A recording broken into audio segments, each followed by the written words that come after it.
Good evening, and welcome to the Dryden Theater for this two-night event of two new documentaries from director Alex Ross Perry. You'll see a preview for the film tomorrow night, Video Heaven, which is also going to be starting at 7:30, and tickets are on sale, and our special guest will be here for that one as well. But be sure to get your calendars for July and August. There's a lot of Bollywood films coming up, which we have a large collection of Bollywood films here at the museum, and we're finding a way to exploit them by celebrating the 60th birthday of Shah Rukh Khan, Amir Khan, and Salman Khan, who are all turning 60 this year. So it's the three Khans of Bollywood, which are the three basically biggest stars that they have. So we've got 11 of those films coming up starting tomorrow and ending at the end of August. There's another Rochester premiere coming up next week, which we encourage you to see, television event, which is actually going to be screening on the 80th anniversary of the atomic bombing of Hiroshima. So that one is a documentary about the creation and reception to the television movie The Day After. Very fascinating documentary about that time in American history. As with many of these films, we will have a question and answer period afterwards, so that includes tonight as well. So if you'd like to stick around and listen to a conversation, maybe participate a little bit, we would be happy to have you. And it is now, before I forget, I forgot this last time. We have a technician in the booth, and we always like to mention not only what you'll be seeing, but also who's going to be running it for you. So tonight we'll be seeing a DCP of Pavements, and it will be projected on our Barco projector by our chief projectionist, Sherry Smith. So please give her a big round of applause.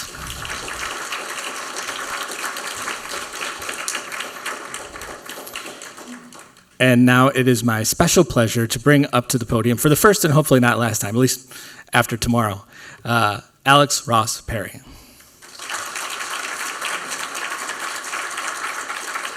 Thank you. Thank you, everybody, for coming out. I just learned that this movie actually played here last week, not here, at another theater in town last weekend. So I'm glad that someone came tonight. I'm very happy to be here. I've never been here before. I've always heard such great things about the film community here and the screening facility. I don't really have much to say. I'll be back. It's not a short movie. It's not a long movie either. It's only 2 hours long, but no point in dragging the intro out. I will say the only thing that is worth mentioning prior to Pavement's beginning that I do feel informs the experience of watching it is that it was very, very, very hard to make. And I think knowing that makes it a different movie to watch. A lot of it, by design, is meant to appear very impromptu and casual, and in fact, it was the hardest movie anyone has ever made, as far as I know.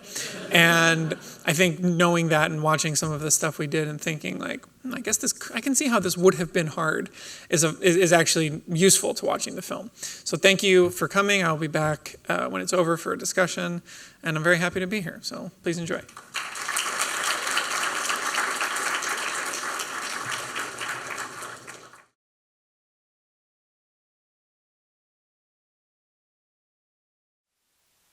And then at some point in the years of not knowing what we were making, there was just a typo in an email subject. And I looked at it, and we had outlined and considered the prismatic nature of what we were attempting to make and the collage structure that we were hoping to make and the plurality of discussing this subject. And I just saw the typo, and I thought, that's it. That's it, because there's so many different versions of Pavement within the film. Yeah, and there already were. It's not like we knew what we would call it. This was only, 6, 8, 10 months into the process. And it was called Nothing. And then I saw that typo, and I thought, oh, that's a great title. I sort of, one-word titles are very hard to come by. I like them, but they're not so obvious. So we have 2 of them here in these next couple days. That's true. Coincidentally. Yeah. But yeah, it's just the title. It couldn't just be Pavement, and it couldn't be something like the fake stuff. It couldn't be called Range Life or anything, because that's what like a corny movie would do. So we should probably ask and get a little background of your history with Pavement.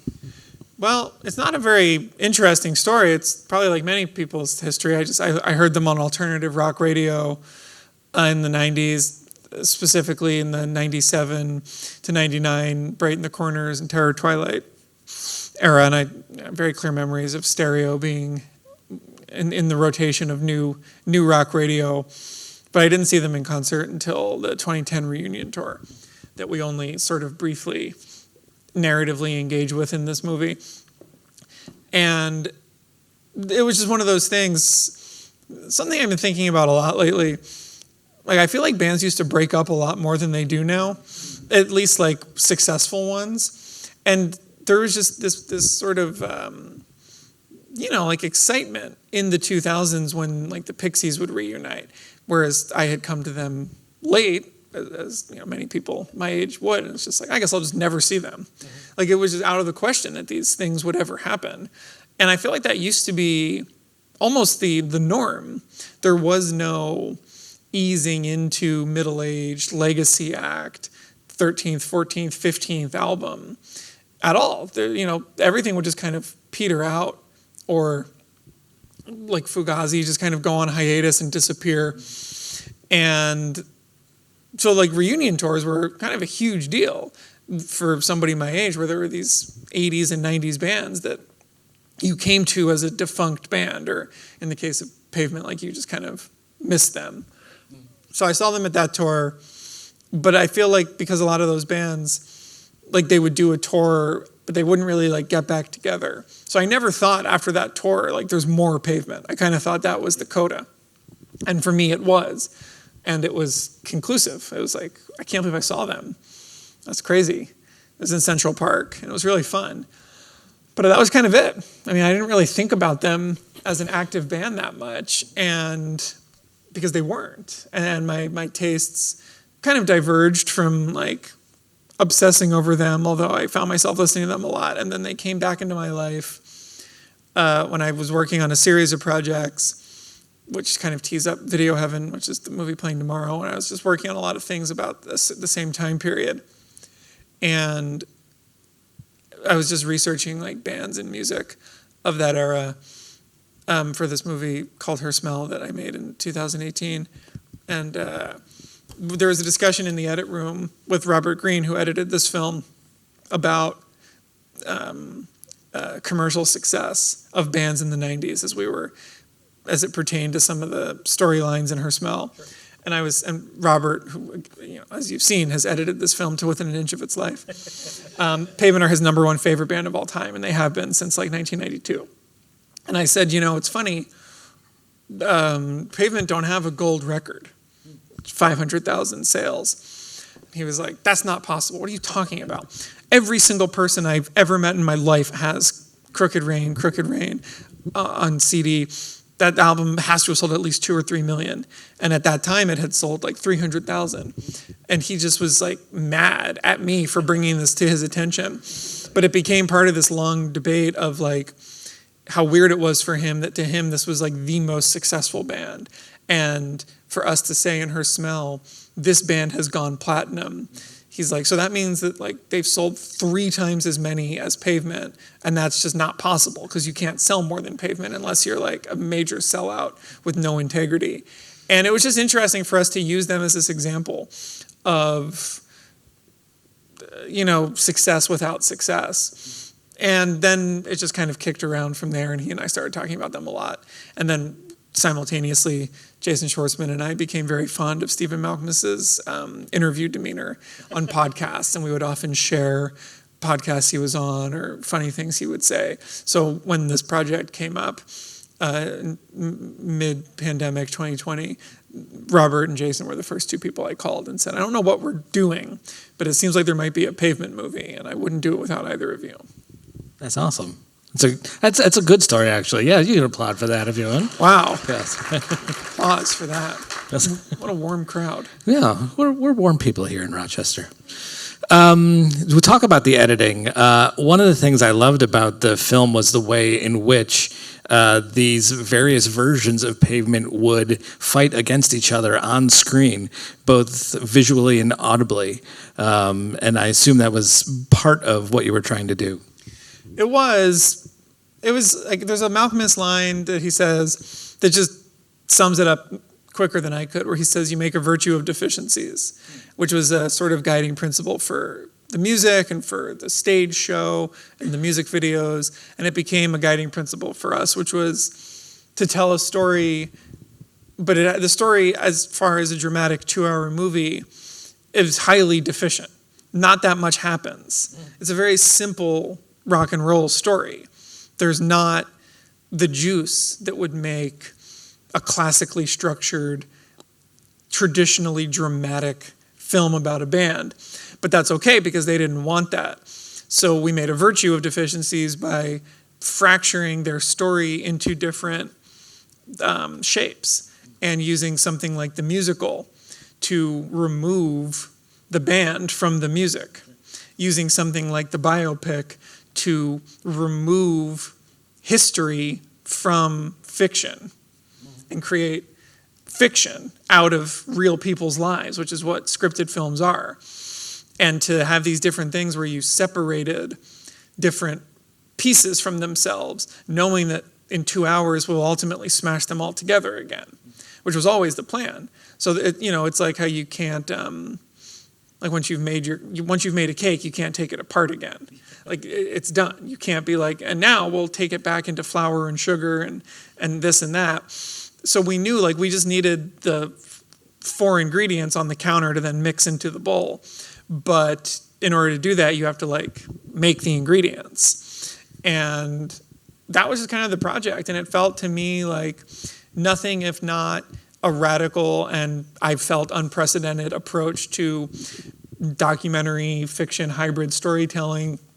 But more crucially, it felt like part and parcel with a bigger project of using this band, who, reunions aside, because those are postscripts, this band who existed for exactly 10 years and had some ups and some downs, but largely was very consistent in their temperament, in their output, in their fan base.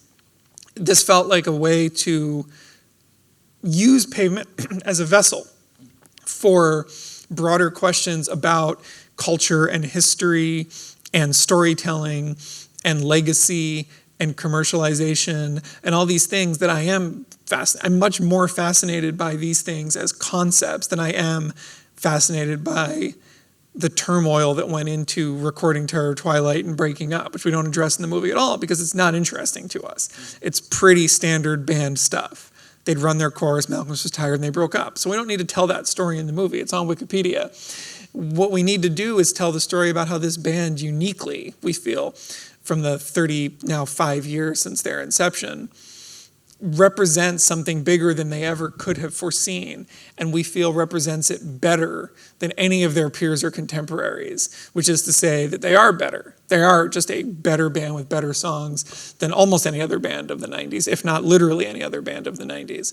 But therefore they become much more elastic as a means of making us a movie that is in every frame exactly the hagiographic tribute that they said don't make, but also is such a deconstruction of that and clowning on that and putting that in quotation marks that we are doing exactly what we were told not to do, but we're doing it in such a roundabout way that we're almost obfuscating the complexity of the portrait we're making, which is to say we're hopefully honoring the spirit of a band that was never traditional and would never have done the traditional move, make the traditional album, traditional videos. So therefore the movie had to be every single idea that we felt was bold and complex enough to honor a fairly simple legacy that Robert and I were like, yeah, but it's deeper than that.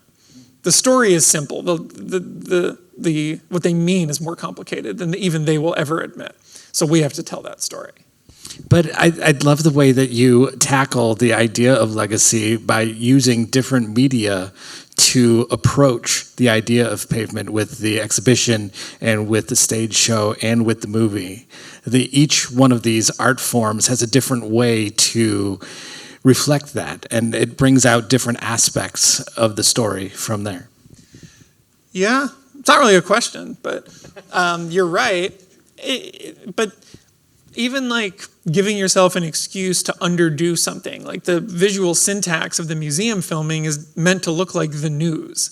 So nothing. Right. Like we had 8 cameras rolling for the 4 hours that our tribute bands were playing, and the band and the music and Pavement were there, and we had 300 people there looking like a packed, but I wasn't telling a single one of those camera operators a single thing other than like your Malcolmus's camera, your stage camera, your this like there is no frame that you need. And it became an exercise in using different forms of film language, cameras, storytelling, formats, not as a crutch, but as a way of telling different types of stories. And even like, to me, that's just part of the fun, because when I think of the band and I think of this era, I think of just an endless series of textures and objects, albums simultaneously released on CD, vinyl, and cassette, for like a 5-year window. Music videos that could have been shot on high-8 videotape or 16 millimeter, like 2 of the most different looking things possible. And Pavement did both. And the montage, collage, scratched, ripped quality of their album artwork that Malcolmus made is a visual thing that we needed to find a way to represent. But then doing something like shooting the biopic scenes on 35 millimeter, but mostly shooting a biopic so that we can film a behind the scenes, so that we can make a documentary about the making of a biopic. Like the filming on film is something happening on camera in the movie. It is a textural quality, because we have to, when you see the 15-ish minutes of range life that you see, it has to look credible, like a film. But then there's parts in it where we're cutting, like the Lollapalooza mud footage, that was filmed initially in 1995 on videotape. So when we get to that scene in Pavements where we're filming the scene of Range Life where they get pelted with mud, we knew we had to shoot it on videotape so that we could cut in between the archival footage, which was filmed by a woman named Deb Pastor, who toured with the band and as an executive producer on the movie. And like my high-8 Handycam that I got in 1998, which is the same format that was filmed on. And you can cut back and forth between our actors, but in front of rear projection and the actual footage, just as a means of, like, you would never release a big budget Hollywood movie shot on high-8 video.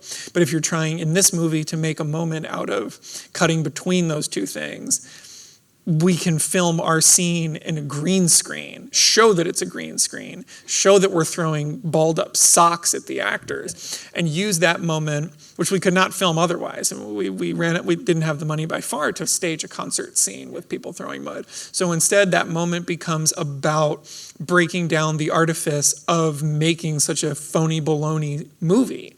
And the idea of filming these ridiculous scenes in these films that exist in a movie only to tell the audience, you remember when this crazy thing happened, right?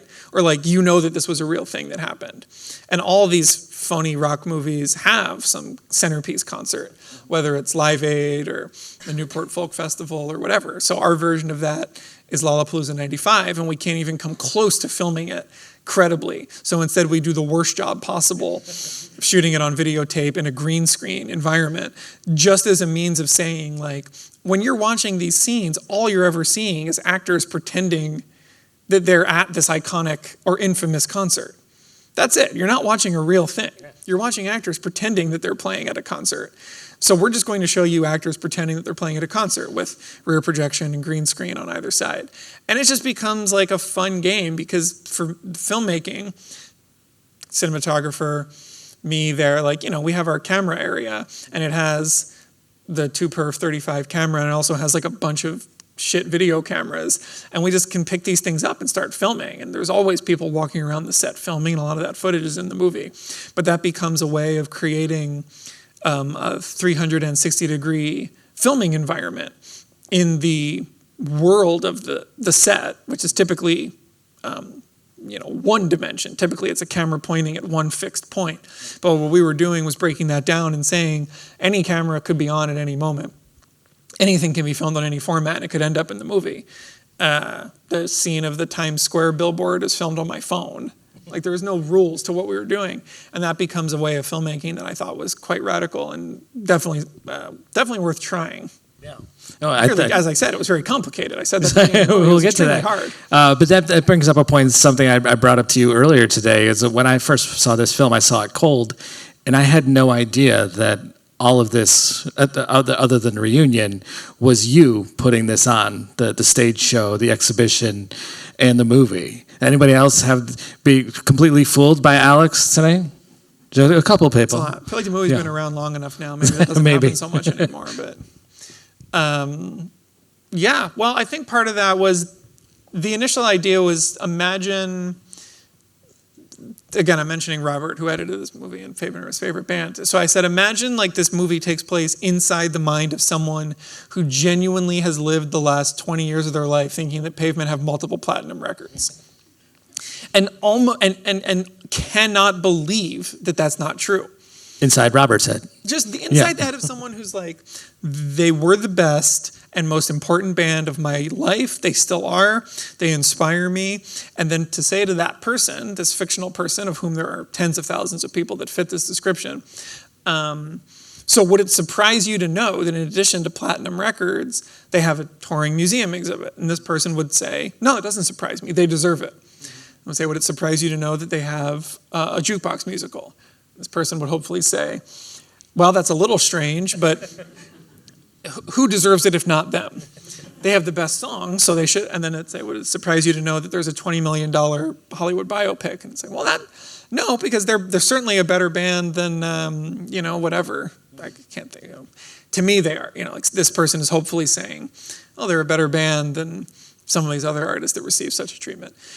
So the idea was that the movie had to live within a reality, which is not our world, but is not that different from it, where they are, as we say in black and white text at the beginning of the movie, the world's most important and influential band. When you put text on screen in a nonfiction framework, 9 out of 10 people are like, well, that must be true. Yeah. But in fact, from the minute that title card appears on screen, which is at the end of about 3 minutes of reunion rehearsals, which is true observational nonfiction. From the minute that title card appears on screen, the movie no longer is nonfiction. The movie is now completely fictional. And that's the game that we're playing. And therefore, my initial suggestion to the band and to the label was like, imagine that Pavement are on the level of Velvet Underground, David Bowie, the Beatles, the Rolling Stones, Metallica. They have 10 good movies made about them. Let's just imagine that those movies already exist. Our movie is editing all of those together into one super movie. But none of those exist for Pavement, so we have to make all of them. And that's my idea. And that felt credible. Like, some of these artists, that would make perfect sense. I think you can make a great David Bowie movie by editing together every existing David Bowie movie. I would watch that. Like these new ones they make now are fine. There's one on HBO about the last 5 years of his life. That's fine. There's one that comes out that's like kind of a phantasmagoric exploration of music. That's fine. What I really want is like the movie that's like all of those things, because this artist was all of those things. And when these movies try to be like, this is the David Bowie movie that is X, it's like, but I want the David Bowie movie that's A through Z. Yeah. Because that's who that artist was to me and to everybody. Why make a movie of his that's just X? And so you could it's easy to imagine a David Bowie movie that combines fictional Todd Haynes, Velvet Goldmine, Man Who Fell to Earth, Ziggy Stardust concert film, Just a Gigolo, this film he's in with Marlene Dietrich. Like, it's easy to imagine a very good 2-hour super edit of David Bowie. It's harder to imagine that of Pavement. And that's why I was like, this simply must be. But that means we have to make every other little movie so that when we sit down to edit, we have the 80-minute documentary about the Pavement musical. And we have both the scripted film and the BTS of the scripted film and the press kit interviews of the scripted film. And we can just have all of these resources, but we have to build every one from scratch because the only thing that currently exists is lots of archive. And I assume that's what you were referring to when you said it's the most difficult film that you made. Yeah, well, the process of making the movie was like if you had like a large dinner party or a Thanksgiving, and you made like 5 entrees and no appetizers, side dishes, or anything else. And someone comes over and they're like, why is your meal 5 entrees? Nobody wants 5 entrees. And it's like, well, I thought it'd be interesting to have like a plate that's like little pieces of 5 different entrees. And it's like, that's crazy. Why did you do this? And like, why are there no mashed potatoes? Those take no time or effort. It's like, well, I didn't want to do anything that took no time or effort. Everything I did, I felt like should be as complicated as possible. And that was kind of the approach. And it's not that this was smart or advisable, but I just felt like it was interesting and it was something I'd never seen done before. And for all intents and purposes, there's no other way to do it. Like, yes, it was complicated and perhaps unnecessary to spend 3 months making a musical that is, featured in 15 minutes of a 2-hour movie with like an extra 20 minutes of the documentary of making the musical. But in order to cut to performers on a stage, and we mapped this out. You can't just make 10 minutes of a musical and have it look like a real thing. Right. And we knew that. And we knew that there was a world where that was the best we could pull off. But if then it's not a musical, then it's just a musical number in a movie. And those are fine. But we were like, what we really need is to actually follow this from auditions to opening night. That is a story. If we only do 15 minutes of this musical and then everything else is a mockumentary, that's not a story. The only time we can play the mockumentary card is Joe Keery trying to get into character. Like, we get one mockumentary element in this movie or else it loses credibility. Everything else has to be bafflingly legitimate feeling. And we just had to aspire to that. Otherwise, it would have fallen short, I think, of what I wanted it to be. Well, we did want to open up for questions. If anybody had any questions, Leslie is here with the microphone. So just sort of raise your hand or come around. There's one up in the balcony. Yeah. She found someone much closer. And then we'll go. Yeah. Hey, hi. Hi. Love the film, just to start. Obviously, this brings to mind a million other music biopics, and it's a reaction to those things. And like, I wanted to know kind of your relationship to those types of movies, and do you have ones that you enjoy? I think right now you're seeing a lot of them coming out to varying levels of success, and I was just curious about that. Like, what is your relationship to that type of, like, the type of movie that you're referencing in? Yeah. I mean, I don't really. They're the lowest form of highbrow filmmaking at the moment, which, it's hard to be highbrow. Like, this isn't a highbrow movie at all. Highbrow's tough, but they are the lowest form of highbrow filmmaking, which is interesting. I end up hate watching a lot of these movies, specifically on airplanes, just because, like, they're well made and they're watchable, and it's fun to watch people do impressions. And I like seeing the way things are recreated, but I don't take them very seriously, nor do I understand how anybody does.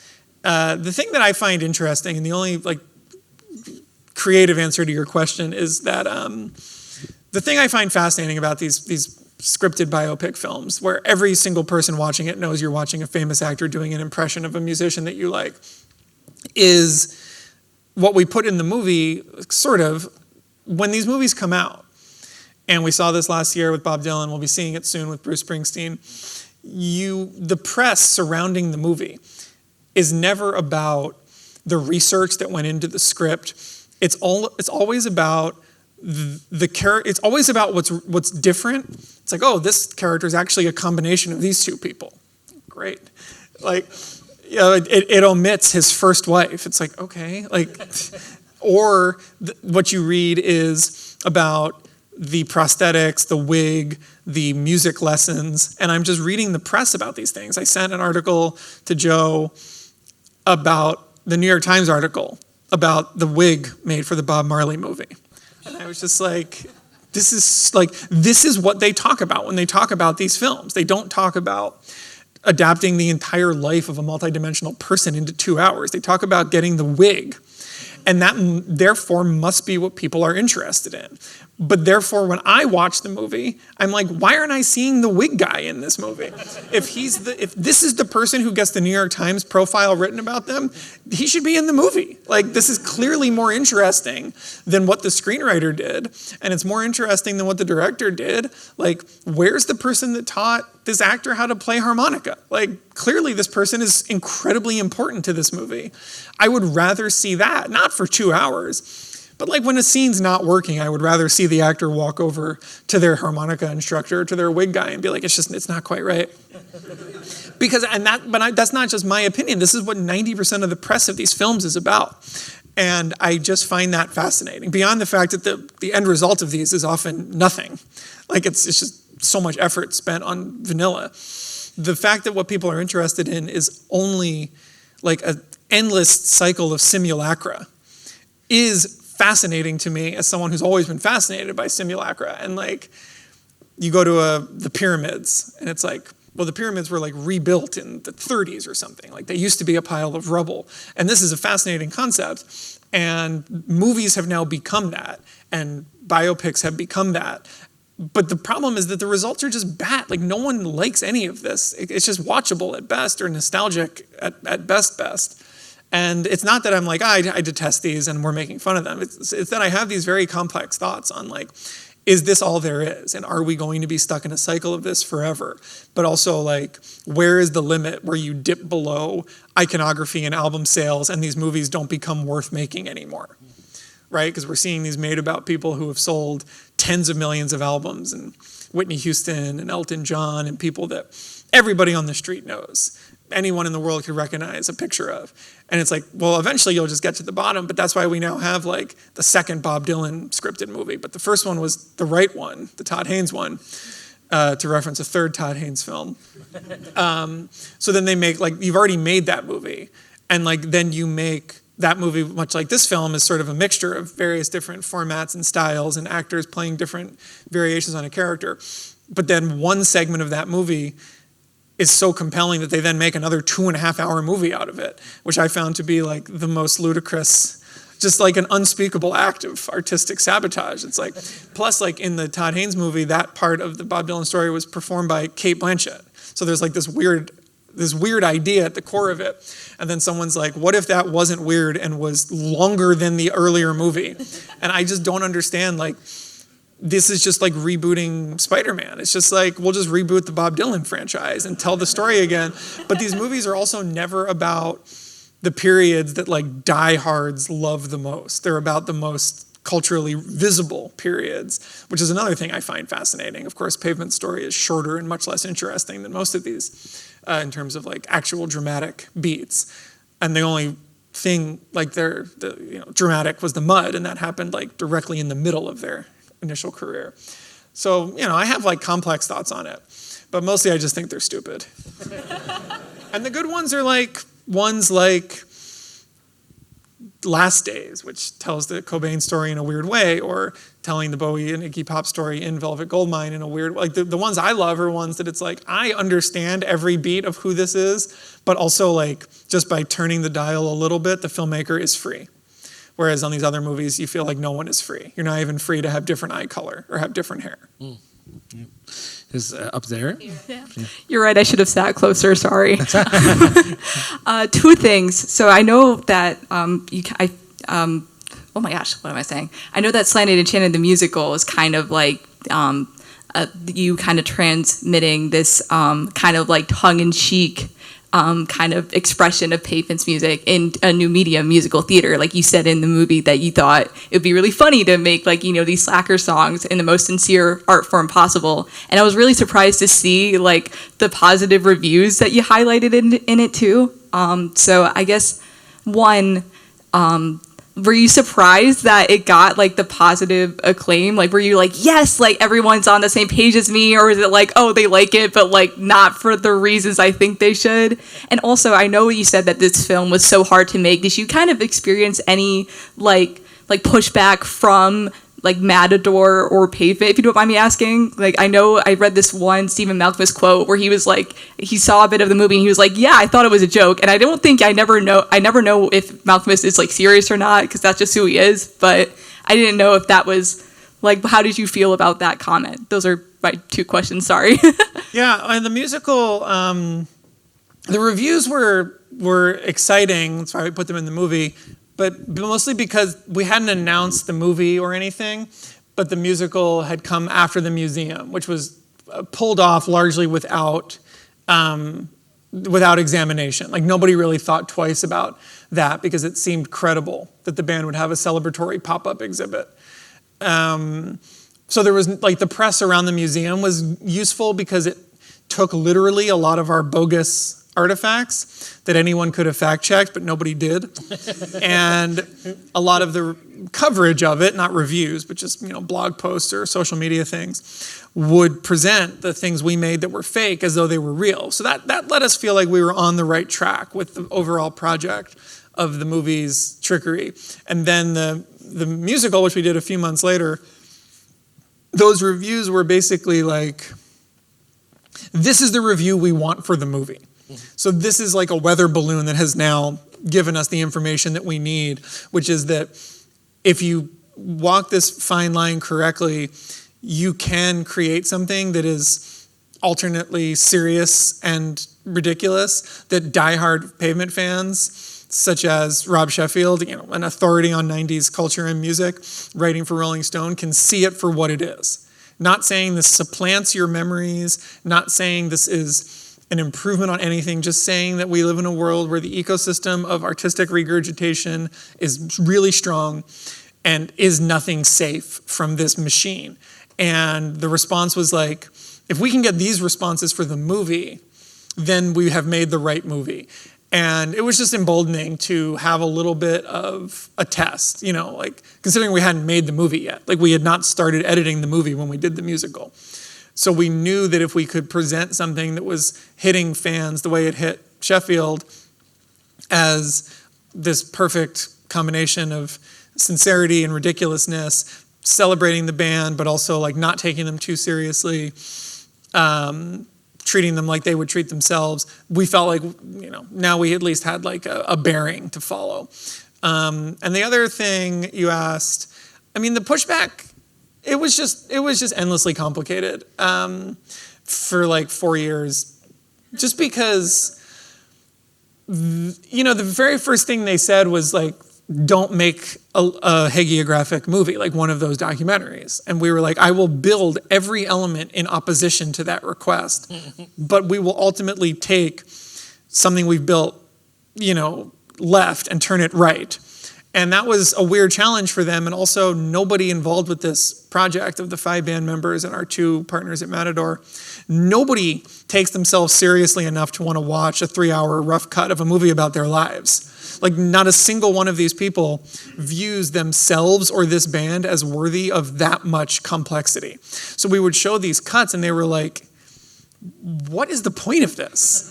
And we were like, the point is celebrating the band and the legacy. And they're like, but it's just so much of us. And we're like, yeah, guys, that's the fucking point. Like, I don't know what to tell you. Like, there's a lot, like maybe deeply egomaniacal sociopaths would want to watch. And these cuts, a 3-hour cut, a 2-hour, 50-minute cut, a 2:45 cut. Like, we had to send these cuts that were basically getting 5 minutes shorter for like 9 months. And everybody except for a few people just stopped watching it because they were like, I think I get it, but like, I don't understand what this will be. And we were like, fine, then just watch the final version. Like, none of this matters to us because we're on the right track and we will get there. But the Malcolmist thing, he's just confused because he doesn't check his email and therefore doesn't understand anything that happens to him unless you like look him in the eyes, which is also impossible to do, and explain it to him. So when we staged the scene of the fake Range Life premiere, which was done before we'd edited the movie. Like, we'd shot Range Life, we edited Range Life into a 50-minute, like nothing, like a sizzle reel with table reads. And we were like, we're selling out of theaters about this size, mostly with our friends. We just need a scene in the movie where you guys attend your own premiere.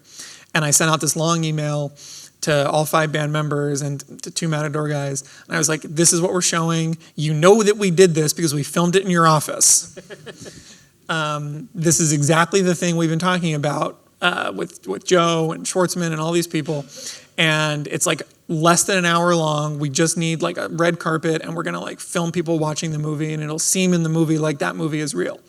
And no one responded to the email, but everyone was like, I'll show up. And then everyone showed up and was like, what is this?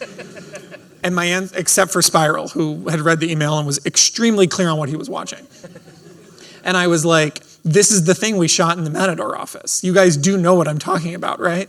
And every single person was like, I do not know what you are talking about. I thought that this was like a movie about the reunion. And I was like, yeah, none of that was in here because this isn't that. Like, this is beyond irrelevant.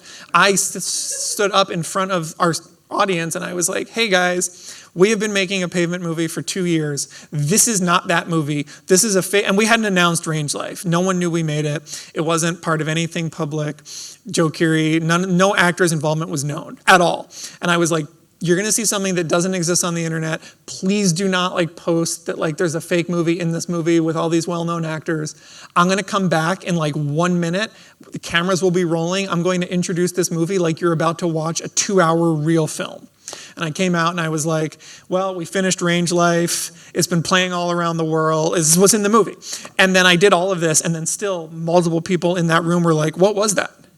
And I was like, I honestly don't know how much clearer I could have made it. And the lesson is just check your email. Check your email if someone invites you to a screening of something about yourself so that you're not confused. And also the script, because Range Life was just getting made based on when Joe Keery was free. So like we were just always waiting for his schedule. And the script had been kicking around for like a year. And then people were like, what's up with this scene? What's up with that scene? And I was like, well, I sent you guys the script a year ago. And every single person was like, I never read it. And one person said, I think I looked at a little bit of it, but I couldn't really follow it. And I like went into my email where I had sent the script to everyone in the band in Matador, and I bumped it. It was like a 13-month-old email. And I was like, hey guys, here's the script I sent you.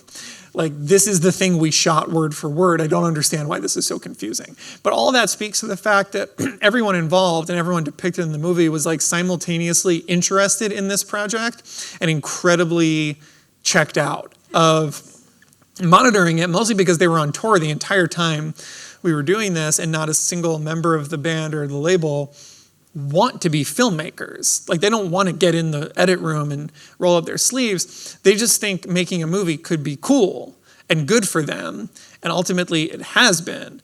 But then they're like, so what happens in the middle? And it's like, what happens in the middle is a lot of work that you guys don't care about and don't want to be involved with, and that's fine. You tell us what your comfort level is, and we'll meet you there. And that comfort level changed all the time. The other problem with this was that when I did my interviews, which I did for like 7-8 months, all of 2020 and into 2021, and then I built the movie structure off of these interviews and the Range Life material and everyone's recollections of being on tour in 1995, all of that was based on a dynamic of 5 musicians who, when I was speaking to them, had not seen each other in 10 years. And the tone of my research was laden with resentment and regret and frustration over what could have been. And I built the entire movie around that tone of, to my ears in 2021, the story that these guys are telling is one of missed opportunities and what should have been theirs. And they all have different explanations for why that didn't happen. It was Malcolm's fault. We just weren't cut out for it. We couldn't play the game. The problem is that by the time we finished filming the movie, everything had happened. Success, acclaim, biggest tour of their career, biggest venues, most diverse audiences, old, young, people that had never, everything that they had been feeling for 20 years. Like, I'm a little bit bummed that we never made it there. They made it there. And then when they watched the movie, they were like, this doesn't quite represent our story as we feel it. And I'm like, well, it represents your story 3 years ago. But your story changed tremendously while we were making this, which was unpredictable but very beneficial for your lives and for the movie. But the problem is some of the initial things you said are just baked into the movie, because that was the story that I think a lot of you felt. And after 3 years of the most success you've ever had, all those feelings are just gone, like completely dissolved, which is great. That's what you always should have had. The point of the movie was imagining a world where you had that to begin with. We fictionalized it, but then you got it for real. So they didn't really recognize parts of the story because they had finally put it to rest, and that was really interesting. And that's just like, you spend 3.5 years filming people off and on or making little pieces of it. It's not the same at the end that it was at the beginning. Any other questions from the audience? We've got one in the middle here, Leslie. There's a lot of people here wearing Pavement shirts, including this guy. Oh. It's quite a few, which is good, I guess. Hi. So this is really crazy to watch because we came to this really cold. I kind of do that on purpose with all the movies to go to see. Also came to Pavement a little later in my self-exposure to indie rock music. I've been an indie fan, college radio guy for a long time, but I kind of slowly made my way to Pavement and kind of tried slaying it in Enchant and didn't really vibe with it at first. And then I got back into the catalog around the time that they were getting more popular again around the time that you were working on this, and saw that they were playing a show. So me and Anne-Marie were at the exhibit. Oh, no kidding. Do you live up here? We were in the shot when Snail Mail fell off the back of the stage. Okay, cool. I was taking pictures. He was taking videos. Did you know that until right now? A friend watched it. He streamed it, and he texted Anne-Marie. He's like, "Did you guys?" Did you guys see that yet? Okay, that's cool. Yeah. But you live here. Yes. So you went down to the city for that? Yeah. Wow. So a lot of those exhibits were those pieces were fake. Well, Did Fred take a fake shirt? a fake shirt. Yeah. I wouldn't say a lot of them were fake. I would say enough of them were real that the fake stuff didn't stand out. Clearly. Yeah. I don't want to take away from any good memories you have of that day. No, it was awesome. We have a lot of great, right time, right place moments, and that was one of them. And we saw the cameras and everything. We're just like, well, they're eventually going to use that footage for something. Right, which it's worth mentioning that the museum was open for 4 days. This tribute show and the band coming to do interviews, that was not announced. So perhaps like yourself, you were like, we'll just go on Saturday. And you walked in and there were 300 people there and a series of bands playing 20-minute sets every 30 minutes. And yeah, we had plenty of surprises like that. Mostly it was just packed with our friends and Matador people. But yeah, just one day for half the day, it was like, what the hell's going on? And yeah, the band, maybe you were there when Pavement themselves were in the room. It wasn't a big room. It was smaller than this by far. And it's not that a lot of it was fake.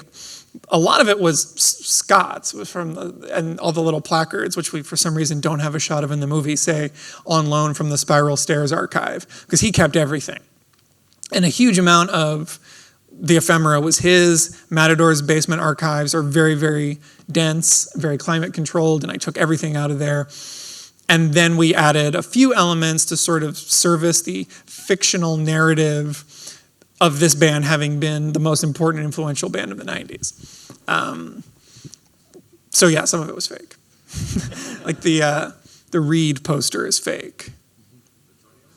Well, so the toenail, the Gary Young toenail,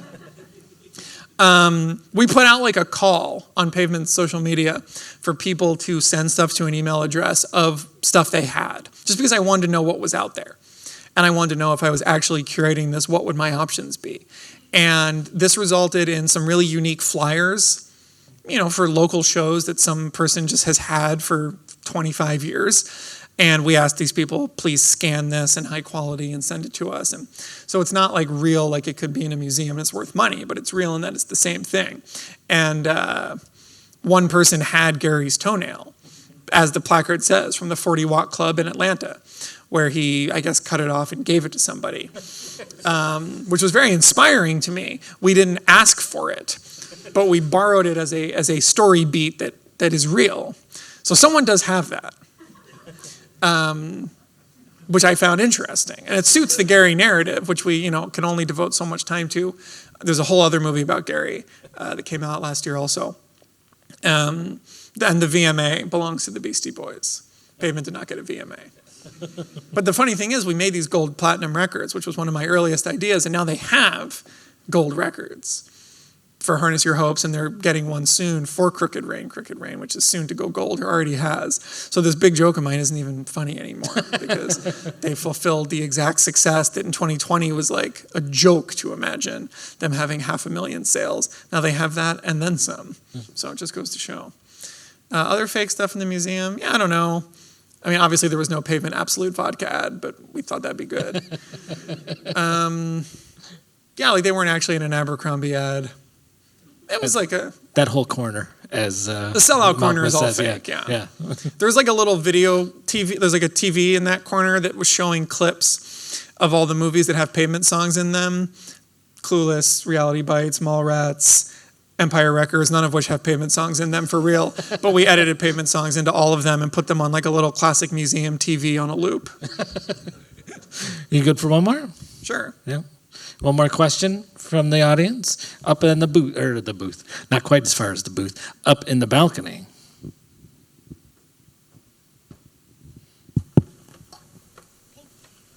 You're welcome.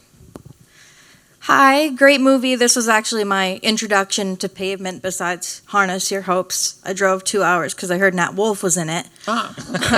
So one thing that caught my eye was people talking about the fact that their music seems very simple, but you look into it and it's actually quite complicated. Is that a good way to describe how you feel about your film? I hope so. I think everything we did, we tried to honor what we feel the music is, Robert and I specifically. But the thing I like about Pavement a lot is, even among bands that I truly love, you think of a great band that you really love, you maybe ask 100 fans, describe the band's best qualities or what you love about them in 5 words. You'd get a lot of the same answers. And one of the earliest things I was excited to try to represent in a parallel medium of visual filmmaking was, I think if you ask 100 Pavement fans, or I know this now because I've been doing it since 2020, throw out some adjectives. You talk to one person who says, they're sincere, beautiful, these are poetic lyrics, I have a tattoo of these lyrics. Malcolmus is on the level of any lyricist of the 20th century. Then you talk to someone else and they say, they're just so funny, they don't take anything seriously, it's all a joke, it's completely ironic, they're making fun of the music industry, they're making fun of the idea of taking these lyrics seriously, and both of these people are right. There is no wrong answer, and I don't think there's hardly any other bands where the truth is so far apart from itself. And everything we were doing was like, it has to be that exact representation of like, this band is so sloppy and so chaotic, but the guy who's the main creative force is an absolute taskmaster and a perfectionist. How does that make sense? Like, he says that he doesn't put any thought. He said, I don't really listen to lyrics that much, so I don't really think about my own that much. But you look at them and you're like, that can't be true. But he will never admit anything else, so it doesn't matter whether it's true or not. And everything, our only challenge was create that quality as a movie. And part of the value of having different syntaxes, formats, styles, storylines, actors playing this different versions, is that we could show, both positive and negative, not good. I mean, like a negative of a photo, and then you look at it and it's real now. The negative doesn't look real, and we could represent that by putting our scripted actors, Nat and everybody, on one side of the frame, and the actual documentary footage representing whatever moment we're pulling from on the other side of the frame, to show that that's not complicated. It's not complicated to watch documentary archival and write a bad scene based on it. It is complicated to have that mean something, because otherwise it's just pointless. And the complication was, like, how do you put exactly as much effort into the Pavement project as they would, but not so much that it seems like antithetical to who they are or have always been. This is to the other Malcolmus question. Like, the only thing Malcolmus respects is hard work, I learned. Like, he doesn't care about end results. I mean, he does for himself, but like for other people, he just likes to see people doing the best they can and working really hard. Whether they get there or not, he doesn't seem to care about. He just likes to know that they put in the effort. And we wanted that to be how we did it. And the end result is allowed to be loose and chaotic, but so is the band. And, I hope we did it. feel like we did, but it's been, I mean, this movie premiered like a year ago. I've been talking about it forever. It's very, very hard for me to keep the thread now. Yeah, well, we're very happy to have it here. We're very happy to have you here. It's a wonderful conversation. Thank you for coming, and thank you all for staying and for your questions. I'll be here tomorrow. And please come back tomorrow for Video Heaven Yeah. with another conversation after that. Yeah, thank you. Thanks.